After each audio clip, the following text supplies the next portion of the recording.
Well, Charlie, thank you so much for your time. Welcome to Podium. It's a couple of weeks since returning from Japan. We'll talk about the actual championships itself in a bit, but we saw a lot of the athletes were enjoying the sights of Japan. Did you get any time to soak it all in yourself? Yeah, I had a bit of time. Obviously with the 400, it started at I think it was on the second day, the first round, and then with the relay at the very end, you kind of going all the way through. But no, I had a couple of days off in between. I went to see Mount Fuji and it was cloudy.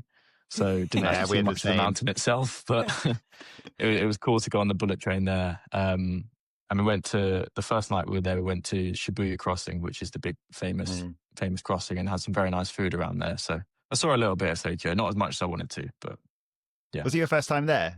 Was it first time in Japan. Bucket list sort of destination? It was for a lot of people. Yeah, definitely. Yeah. I feel like you need to go back and explore a bit more. Yeah, I'd love to go back as a tourist one day and just kind of spend a week just walking around the city, because it's enormous.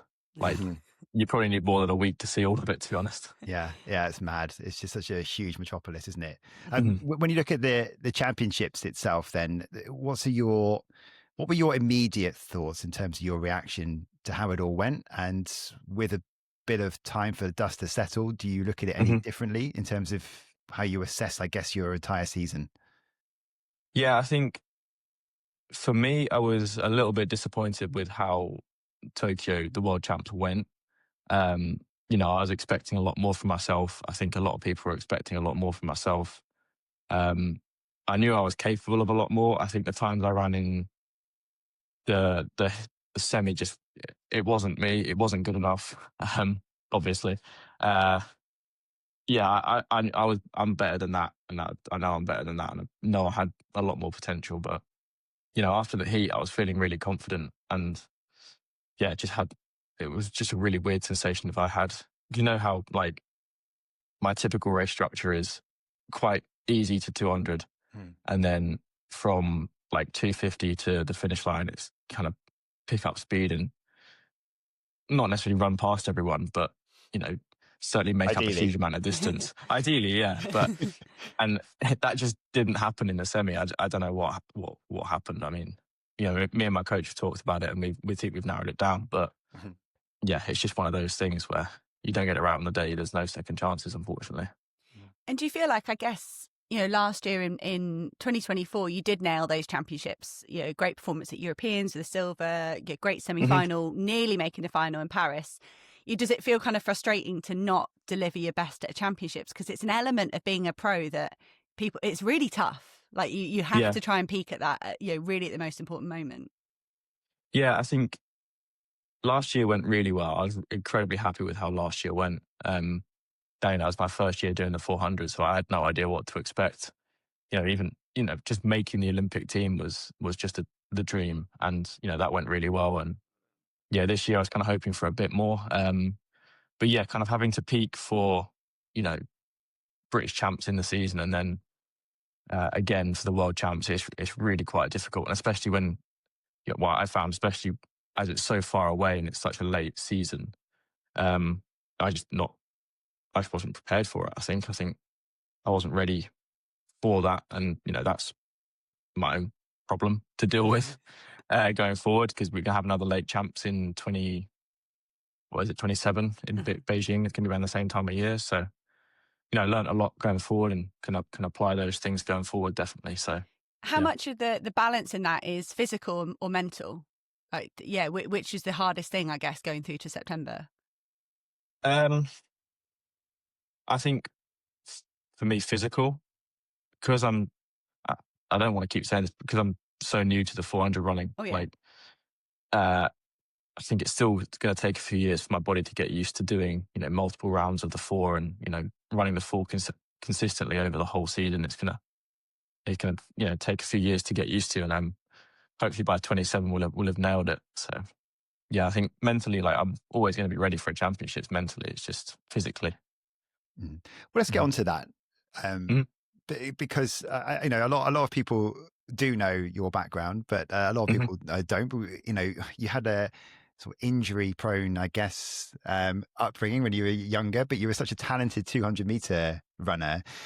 Yeah. I guess trying to put it, rather than going sort of piece by piece, so you don't have to tell your entire life story, I guess, because that's probably quite boring for you. As much as we quite like to hear it. In a nutshell, tell us about the journey as to why you had to why you have ended up moving into 400-meter running as your specialist subject instead. I mean, you can kind of put it in very few words. Actually, it's I just couldn't handle the 200 speed. Like every time we tried it, I just effectively tore myself apart, which is never a nice feeling. But yeah, that's the short end of it. I think. Yeah, the long kind of story is, we were running the 200 and we were doing really well. One-off races and running exceptionally quickly. Like I ran 2050 as a junior. Had maybe a couple of years and then ran like 20.1, ran a windy 19.9. Yeah, but like every time we kind of try and do back-to-back races, we'd either end up injured or, well, that's it, just end up injured. Yeah. How much of that though, Charlie, is about you growing into the body of an athlete as you're also growing up, as well as just maybe the way your body is and the way you're sort of made up? Yeah, I think there's a lot of that. You kind of have to, like going from junior to senior, it's such a massive step up. Like you don't realize it at the time. I mean, people tell you, but you never believe it. I didn't. So that's, if anyone takes anything away from this, it's, that step from junior to senior it's a big jump. Whether you believe it or not, it is. And yeah, kind of having my body get used to running those times and that speed and that intensity of training, I just wasn't ready for it. Like my body wasn't capable of handling it. And I think that's something where the 400 has really helped. Stepping up that distance, it just reduces that intensity in training slightly. Although it's arguably a harder, I mean, it's not very arguably, it is a harder event. It hurts a hell of a lot more in different ways.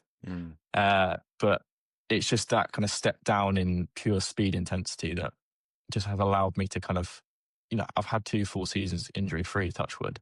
And, hopefully that goes forward. And, I'd like to start going back to the 200 at some point, but I just want to enjoy being fit and healthy and kind of enjoy the 400 at the moment. And, in the future, I will go back to the 2 once I've kind of matured a bit and, had a bit more strength in my legs. Yeah, you're sort of like Max Bergen to me. I think like Max did more races this season than he did from the age of 16 to last year, whatever. You're like, it's no, it's I mean, it's I still awesome don't do to- that many races this season, but yeah, I don't have like 4 months off in between injured, which is great. Aside from the intensity being different in terms of, obviously, you're not going flat out, you're going pretty flat out, but you're going a little bit less flat out over 400 meters, obviously. What is it that probably, if you can like a finger on why that suits your body a little bit better? And is it just about building your way into the sport, like even more, just getting more and more experience under your belt before you could potentially go back to 200? Because it seems like everything that you've said already in this brief first 10 minutes and things I've read about you before, it feels like your real passion is still back in the 200, isn't it? Is that right? Is that fair? Yeah, I'd say so. I think the 2 is where I started. I think, hopefully it's where I'll still end up. But I'll never stop doing the 400s. Definitely not. But the 2 is, it's what I love. It's what kept me in the sport for so many years, even whilst having some pretty horrific injuries. But in terms of like how I'm currently suited for the 4, I think my stride pattern is very long and it's very lazy looking. I think maybe that's a good way to describe it. But that ends up being quite efficient. Like I've got a long stride and reasonable turnover, so it's a very efficient way of running, which really helps with the 400. It becomes a bit risky in the 2 when you kind of overstride a bit. Like that's where a lot of my hamstring injuries came from, and we've done a lot of work, with my old coach, my current coach as well, and like shortening my stride for the 200 and when we're doing fast reps, and that helped a huge amount. No, you're right. When you describe it, I definitely wouldn't describe it as lazy. I think it's very It smooth. looks it. But no, Yeah. you're right. And it's very, we talk about endurance runners being suited to marathon because they've got kind of maybe an efficient shuffle or something. You're right. Yours for 400-meter cadence and stride length and rhythm is perfect. I would love, if it's all right, to go back a little bit to the junior to senior transition. I think you're a world junior silver medalist over 200. And yeah, I'm sure the assumption would be the funding's going to come, the contracts are going to come. This is 2018. Life's just going to be fast track to where some, I'm sure there's other male British athletes you were looking up to at the time that you're just going to end up there. Like, is that how it felt? And what was the reality? Oh yeah, I think it's kind of what everyone goes through. Like, you come from juniors, you've done really well, and you think you're bee's knees and everything like that, and then you turn up to your first training session with because I joined a group with Danny Talbot, Harry A. As soon as I went to Loughborough, and that was very cool. And it's kind of a bit like what's the word? You kind of in awe of them all. But yeah, you get grounded quite quickly because the training starts to hurt a lot more. But no, but it's one thing getting kind of humbled, I guess, by being alongside senior guys, especially guys like that. But it's another than your body letting you down, and you're not even getting just to apply yourself for a few years and see the rewards. Yeah. It must have been really tough. Yeah, it was tough actually. It took me 4 years to get my next international vest after World Juniors, which is a hell of a long time. And I had a great support team around me, from Futures on British Athletics. They supported me to just the other athletes in my group, my coach as well. Everyone supported me and believed in me and kind of kept me motivated and all that, which was a massive help. But yeah, 4 years without the next appearance was a long time. And how brutal was it with the pandemic during that? I always think of athletes of your age and stage having to have juggled, even being able to train, get physio and that sort of thing as well. That must have set you back.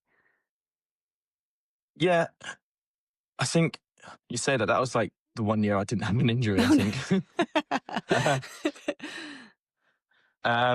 Rather ironically, I think I dealt with it quite well. Luckily, obviously when we all had to go home, I live in the countryside, so we had lots of fields around. So I did lots of hill training and runs on grass, which I think really helped. And kind of came back and did quite well that year. I think that was the first year I did a 400 as well, actually, because we thought there's nothing else happening. Why not have a bit of fun? Fun might not be the right word for that, but to try something different. And it was actually kind of a mixture of my coach at the time, Danny, Harry, Di, all kind of convincing me to try a 400. So I blame them. And at the time, is that when you were juggling university as well? What was it you were studying as Charlie? I think it sounds like something that requires quite a lot of intelligence that I can't even think about. Yeah, I studied aeronautical engineering. Yeah. Was that for what was the sort of plan going forward for that in terms of your passion? Do you have a real passion for that? Is that something you want to go into in the future? Yeah, I want to use it after my athletics career. Definitely, I've always been interested in that kind of side of life, the engineering side. My granddad was an engineer, and so I guess I got that from him. And yeah, I want to go and hopefully after my athletics career, go and work in the development of the jet engines for planes. That'd be quite cool. That's what that was the bit I enjoyed the most on my course was learning how they all kind of work and put together and designing your own engine. That was very, very interesting to me. So when you retire, you won't be following Harry and going on to Strictly? No. No, I think, he's very well suited to that. I'm not. I couldn't think of anyone more suited to being a gladiator and being on Strictly than Harry. So, he looked like he's having an amazing time last weekend. So. Yeah. But with that kind of thirst for knowledge and that academic side, how is it being a full-time athlete? So I often find it's being suited to being a full-time athlete isn't necessarily for everyone. Do you enjoy it? Do you thrive in that sort of focused, kind of single-minded? Yeah, no, I do really enjoy it. obviously I loved my course. I love doing university, but like just being able to focus fully on athletics is really nice. Because you can kind of, after training, you can kind of sit and just think about everything that went on during training, and kind of, if you want to maybe try something different next time, you can think about it properly rather than just having to kind of forget about it and move on to, sitting at a desk for 8 hours. But yeah, it also allows you just to recover properly as well, I think. It allows you to do all the things necessary to kind of, we're talking about like the 1% here, but like just like sitting in Normatex for an hour after training, not having to go to lectures, is so beneficial sometimes. Are you Sounds good blissful. at that in terms of keeping your mind occupied, but then also making sure you can switch off in those recovery periods? Is that something you had to get used to? Yeah, I think so. Because obviously, like for 5 years, I was doing athletics and then going to lectures or sitting in the library doing work and doing my dissertation and all that. So yeah, to kind of switch off after training can sometimes be difficult, but it can also be quite easy. Like you just stick on a TV series or a YouTube video and just watch that for an hour and don't do anything. What sort of interests do you have outside of athletics to try and keep yourself away from it, to switch off? I'm still interested in like the engineering side of it. So every now and then I'll, look up stuff online and just kind of end up in a rabbit hole of researching things and stuff like that. But I also play a bit of golf outside of athletics. So if the weather's nice and it's not been too heavy a week of training, I'm going and play 18 holes. And that's a nice way to kind of focus on something else entirely different from anything I've done before. How good are you? I'm all right. Got about 10 handicaps, so okay. I can get around effectively. Are there any other athletes who are really, really good at golf that you know of that you can go up against? Who would sort of come out on top of one of these? There's quite a few swimmers that I know of that play golf to a decent level. I don't know about any athletes themselves. So if anyone's in, I know Louis Hinchcliffe actually used to be a really good golfer. He was, because it was between golf and athletics for him. Yeah, I think I have seen when he went to when he went to America. So that would be, I mean, he'd just destroy me, but it'll be good fun to watch him play because he's exceptionally good, I've heard. Yeah, you're probably too young and too into sprinting. But Nick Willis and Bernard Lagat, two fantastic 1500 meter runners, they used to play a lot of golf, and then they actually went to the World Speed Golf Championships a couple of years in their off season.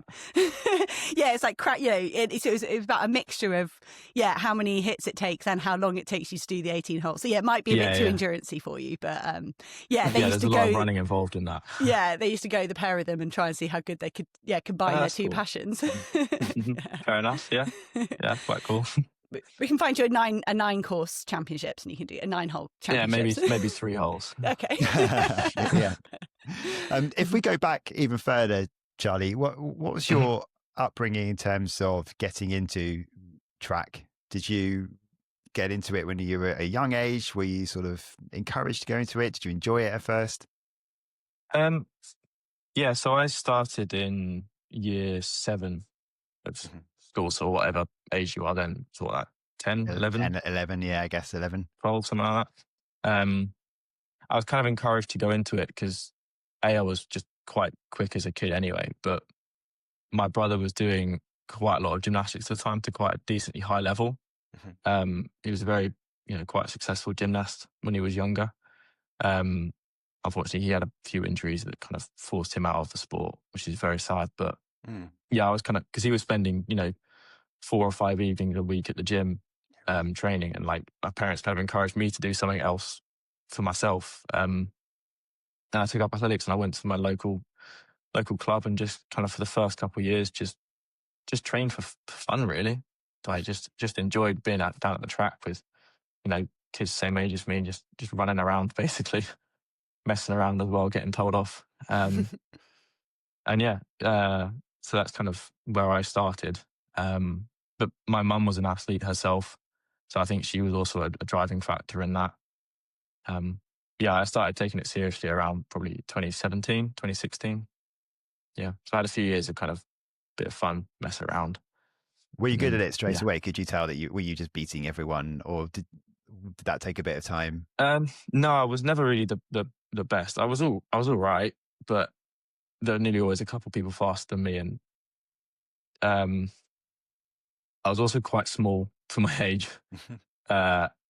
It took me a long time to kind of hit my growth spurts and, actually put a bit of muscle on. I was always the skinny, short kid on the start line.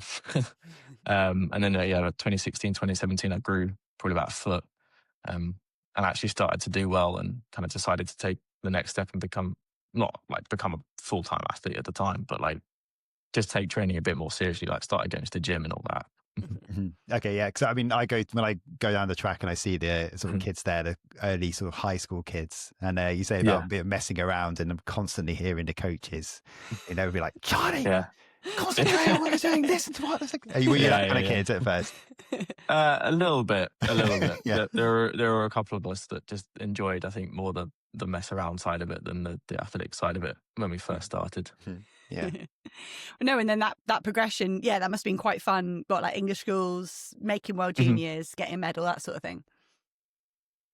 Yeah. So 2017, I did English schools for the first time and kind of came away with a silver medal. And I think after that point, my coach at the time had said to me, like, if we really focus now, we could probably do something quite good. And kind of did a really solid winter training season, like took everything quite seriously. And, the progression I saw from that point, I think I went from 21.2 was what I ran at English schools, I think, to 20.5, 20.6 in the following year. So that's quite a hefty jump. So actually kind of what can happen when you actually dedicate some time to it and take it seriously. No, right. So let's go back to sort of more your senior career and getting that first. You said your first senior vest, I think, was European champs in Munich, right? In the 4x4. Was that right? Yes. Did you do world relays before that? I was trying to figure it out. Yeah, we don't talk about world relays. Okay, fair. All right. Why? What happened? I got a stress fracture doing the warm up for the race. No. Yeah. I think, of course, 2021 is all a bit of a haze. So that was the world relays that happened in 2021, and that. Yeah. Oh man. Okay. No, do tell us something about that if it's not too painful. About world relays. Yeah. So yeah, I think we'd done the 400 the year before during the COVID year, and it had gone exceptionally well. I think I finished joint first on my rankings. I mean, it was COVID year, so like people weren't running, but still pretty cool. And then I got offered got invited to kind of go out with Team GB, or not Team GB, with British Athletics for the World Relays in Silesia. And I always kind of struggled with shin splints, but kind of that was my third year of having shin splints, so I just decided to kind of push through it. Terrible idea. Message to everyone now, isn't it? Second message. Yeah, Junior, senior, don't run through shin splints. Yes. And we did a race in, was it Coventry? Like a few weeks beforehand. And it went really well, like brilliant. Well, at the time, brilliant time. Really happy with it. But yeah, from that point on, my shins were just in agony. And it's kind of like both of them, so I wasn't too worried. But we got out to World Relays, and it was freezing cold. It was kind of half during COVID, so we were like locked in the hotel, couldn't do anything. And we went for I think it's like the official orientation session. So like you can warm up on the warm track and everything like that.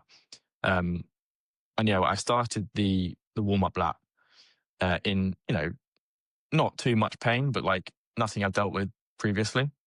By the end of the 400 of the jog, I couldn't put any weight through my shin. And it was I got sent to a random Polish hotel, which generally looked something straight out the Soviet Union. And this was during COVID as well, so like it was in lockdown at the same time. Yeah, like, bleak. And I wasn't allowed to have the BA doctor come with me, so I was just in this hospital on my own. Nobody spoke English, so I didn't know what was happening. MRI'd it and came up with like 50% fracture through my shin. Yikes! So that was that year done. That was your GB senior debut, or it wasn't? It wasn't. It wasn't, unfortunately. No, and this is what I mean. When I look, it's really interesting to learn more about your career in more detail from you rather than articles and stuff like that. But for me, you have always been someone that's struggled with those injuries, and like I said, comparing you to Max, like it's been awesome to see those couple of years, the last couple of years. So if we do go to 2022, a happier moment in a GB senior kit, getting all the way to the vest. Got Europeans. So how, and I think if we can tie it into this, that move to 400, did you always think it was going to be for individual aspirations, or was there a part of you that thought, if I can get involved in the relays, that's a way back to GB representation, or was it always about doing it individually? I mean, initially we started doing the 400 as kind of like, it's a bit of fun, but then as it kind of progressed from a bit of fun to you're actually quite good at this, I started I made the World Juniors team having run like 2 400s in my life. And yeah, obviously there's like, it's always fun. It's always an honor to represent GB. So like any chance you get at that, you kind of have to take it. So there's definitely an element of doing the 400 to make the relay team, and I always will always be available for the relay. Absolutely. And yeah, then kind of in 2023, my previous coach decided to move back to Sweden. So I found a new coach in Lyon. And we kind of agreed between us to not try the 200 and kind of focus on the 400 as an individual for like a whole year and just see what happened with it. And obviously 2024 went quite well, ended up with like 44.2, Olympic semi-finalist, Olympic medalist in the relay. So yeah, we're kind of continuing from that really. And was there a real mind shift? The 400, you've touched on it, but it is a really hard event. Yeah. How long did it take you to stand on that start line and feel competent and confident, and like you can really master the event, or are you not there yet? I wouldn't say I'm there yet. It's still a work in progress. I think I've still got a hell of a lot to learn. I think the biggest thing for me is just learning how to run the race. Because nearly every race I've done so far has been pretty much exactly the same, despite however much I say I'm going to do it differently. I always end up doing it the same. And I don't know if that's like a psychological thing or like a confidence thing. I guess that's the same thing. There's just something preventing me currently, at least, from doing the way I think I should run it, or the way I know I can run it. But I just need that confidence. I think I just need to try it, and I actually just need to commit to trying it. Because that's the thing, you've got such tremendous 200-meter speed, and it's that's still there. And you look at the likes of perhaps Doreen Richards or Lika Klaver, and like the way they would run it, they're very aggressive through the first 200. Yeah, is it almost like that you look at other athletes? Obviously, each athlete's different, but yeah, do you think there's something to be gained there from maximising that speed in the first half, or do you think that because you are so strong at the end, you don't want to kind of compromise that either? No, I don't want to compromise that, but I'm not talking like a drastic difference. Just like 3 or 4 tenths faster to 200. Like I don't think that would take too much out of me. And then again, properly working that top bend, so from 2 to 300. Properly utilising kind of the acceleration off of that bend onto the home straight and then kicking on. Because my finish is really strong, but if I'm in last place, which more often than not I am, there's a hell of a long way to go to kind of catch the front runners. It's happened twice, like London and Brussels. It's happened, but I think they're kind of the way I'm currently running the 4. They're kind of one-off kind of events. I think it's not a consistent way. I think I'm limiting my time by doing it that way, because I get to 300 in 32.5. If I want to break 44, I'd have to finish in 11 flat, which is it's not happening. You're talking about confidence there, though, Charlie. So so that sounds like you are going into some of the races with that plan, but then you're finishing the races knowing that you haven't executed what you went in to do. Yeah. Is that fair to say? So is that how it's worked out in the end? Is that because you've actually ended up racing the race? or because you've just not done what you went into plan to do? Yeah, there's a couple of things. Like sometimes I'll go into it and say like, oh, I'm going to hit it to 200, and then I push out and I feel great. And there was one instance, I think, I can't remember which race it was, but the guy outside me didn't have a particularly good first 200, and I caught him really quite quickly.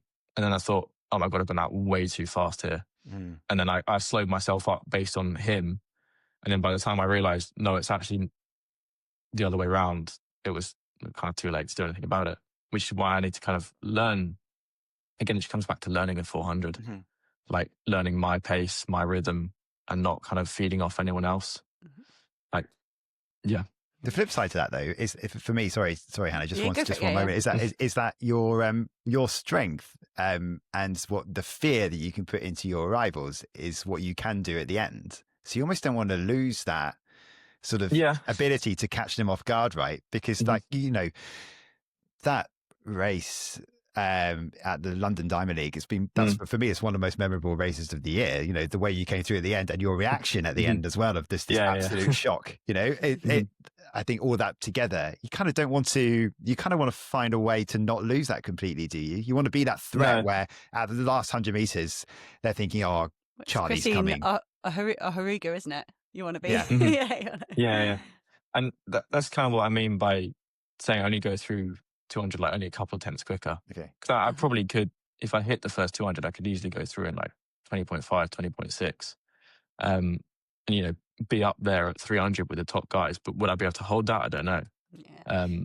At least the way I'm currently running it, if I go through like 3 or 4 tenths faster, so around 21 flat, then I don't think that would take too much out of me and I'd still be able to run a few people down.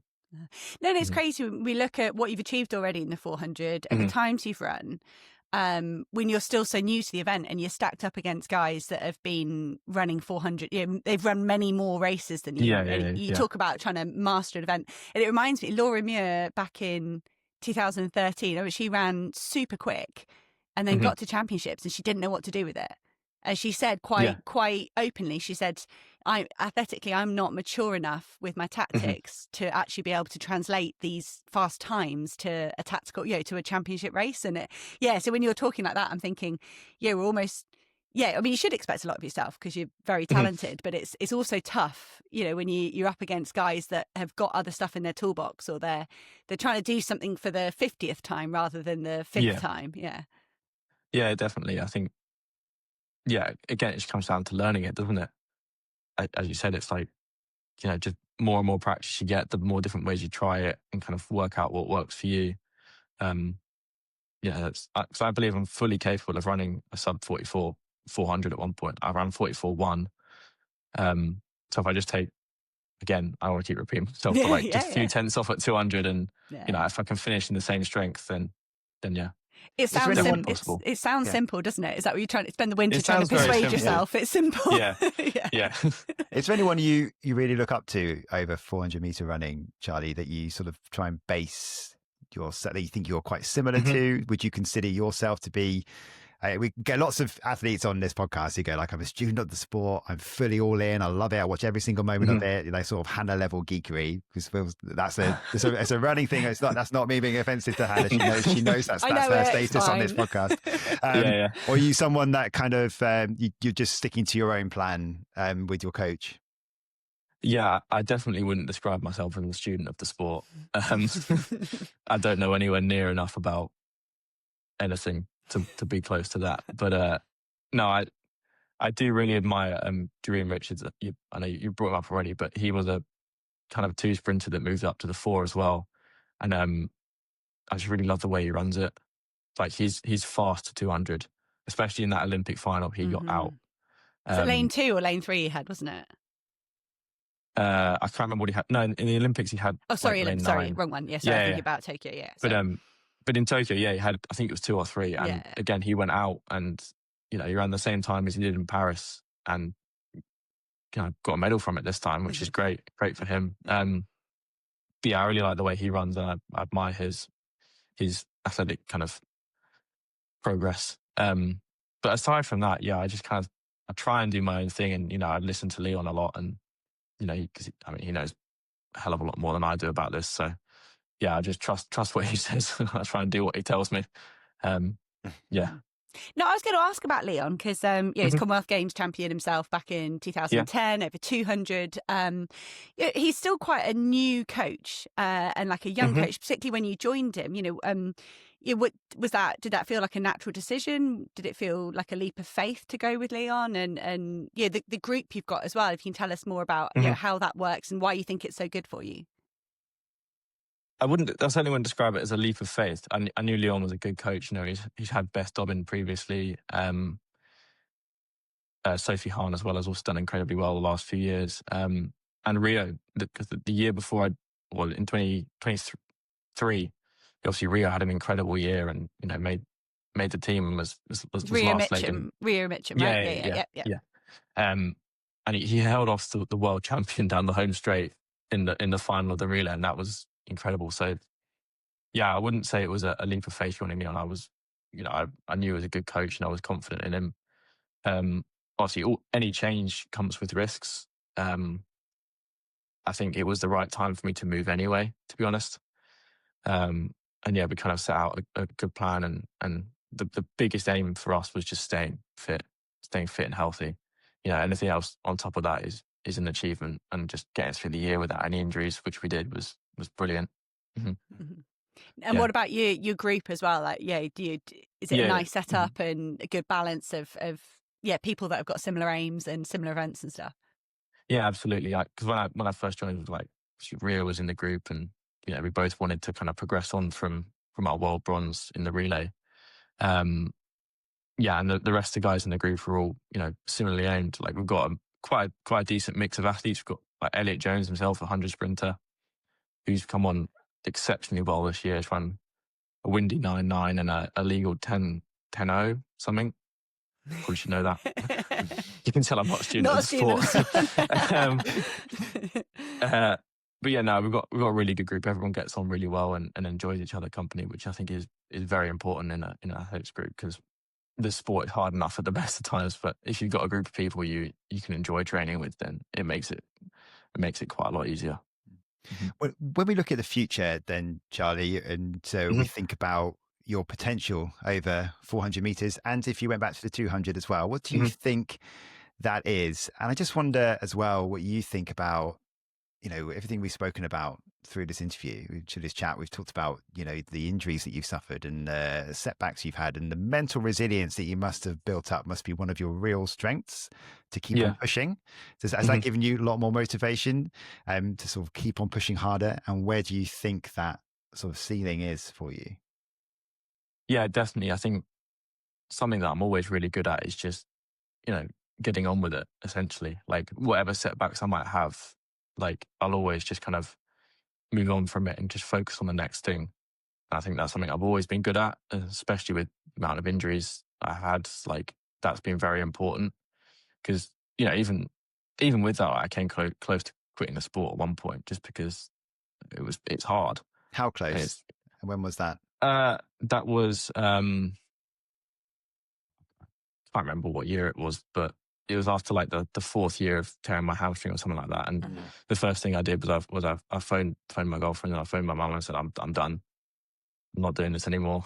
And like, kind of after the initial shock had worn off and I'm back in life, where I kind of thought about it and decided, no, I'm going to carry on. But yeah, that was probably the closest I came. But having like set goals, and they don't have to be big goals, just like getting back on track, getting back to jogging, getting back to doing some strides, just having little goals every week, especially when you're injured, is massive, I think, because it takes your mind away from the overall picture and just focuses on the little things. I think that there are so many senior athletes that everyone has difficulties, but the number of significant injuries you've had, it must be even sweeter, to pull on that British vest, to be, I just think a lot of people have to go through a lot more of their career to kind of have that realization of like appreciating it. Whereas I feel like, people that have been through what you've been through, you must stand on a start line and go like, I'm like raring to go. Yeah, every start line is is amazing because what I've been through, and I think going back to like one of the first things you said about the review of the season, it's like, again, I've had another season where I'm injury free, and I'm so happy about that, and just excited to kind of have that again. More than anything else, I think it's just being able to run without hurting myself and just enjoying it without having to do rehab. Yeah. No, then back to Rich's point, if you go into, you've got those 2 healthy years behind you, the base that you're building through that, what are you hoping? Yeah. What are your kind of dreams for the next few years? Sorry, I went off on a bit of a tangent. No, we took you there, don't worry. Yeah, I think going forwards, it kind of the same goals that I had last year is breaking that 44 barrier. Again, I believe I can do it. I just need to get it right. Obviously, we've got Europeans and Commonwealths this year, and they're like back-to-back weeks, aren't they? Something like that. Close, yeah. So I'm not sure what the plan is with those. I've talked to a few athletes and kind of we've got an idea of kind of what we want to do, but I think just trying some. I quite like to try some 200s, but we'll see. We'll see what Leon thinks about that going forward. Because if I want to stay fit again, I think a big thing for me is that 44 barrier this year, and maybe trying to get a European gold as well. Yeah. Well, there's got the silver.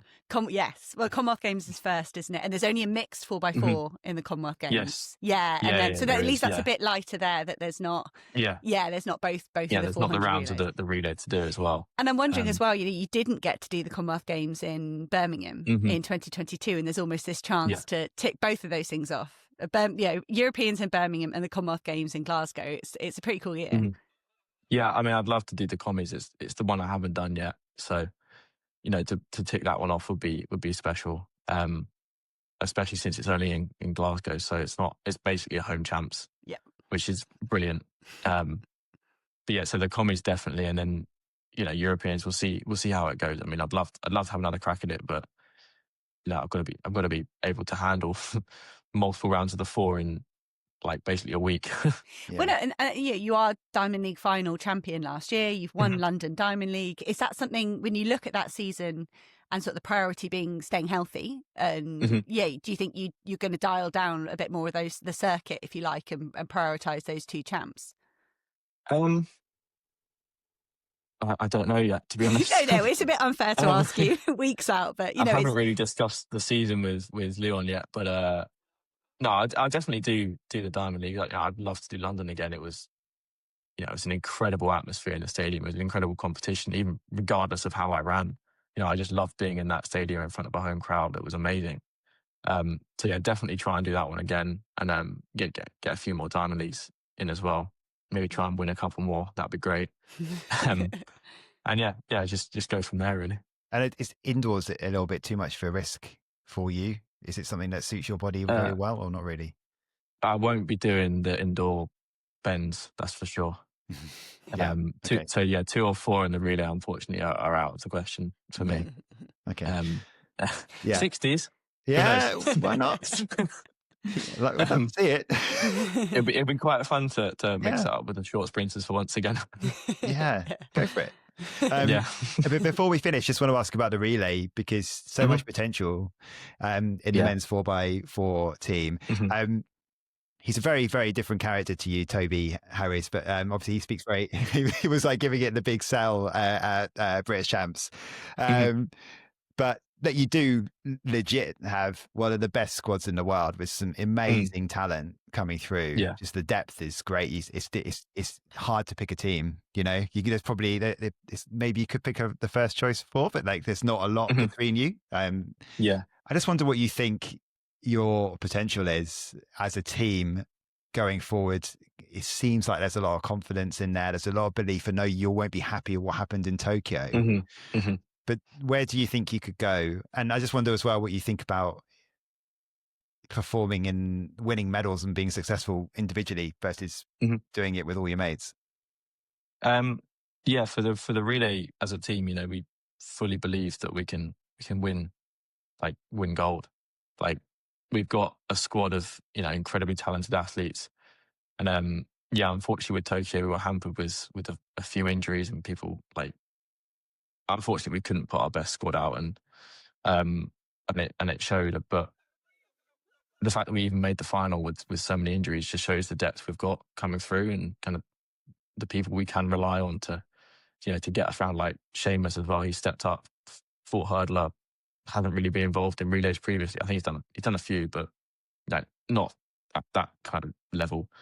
And he stepped up and he ran an incredible leg. And in the final, obviously, we just, injuries again just kind of hampered the team a bit. But the squad we have and the amount of talent we've got coming through, like obviously Lewis ran a 44 in London as well.